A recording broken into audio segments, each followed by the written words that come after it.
સુમુલ ડેરીની ચૂંટણી વહેલી તકે યોજવાની માંગ સાથે પશુપાલકોએ વિરોધ પ્રદર્શન કર્યું। તાપીના બાજીપુરામાં મોટી સંખ્યામાં પશુપાલકો એકઠા થયા।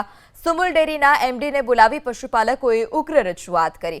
જોકે ચુસ્ત પોલીસ બંદોબસ્ત વચ્ચે સુમુલના એમડી પાસે તાત્કાલિક ચૂંટણી યોજવા અને અન્ય પ્રશ્નો અંતર્ગત એફિડેવિટ કરાવી મામલો શાંત પાડવામાં આવ્યો। આગામી દિવસોમાં એફિડેવિટ કોર્ટમાં રજૂ કરી નામદાર કોર્ટ જે નિર્ણય કરશે તે માન્ય રહેશે તેવું પણ આગેવાનોએ જણાવ્યું।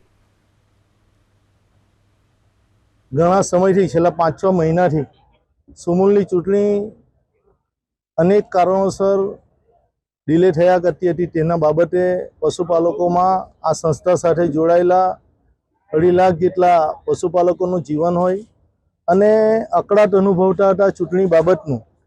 તો એ બાબતે આજે એમડીસીને મળવા માટે આવેલા હતા।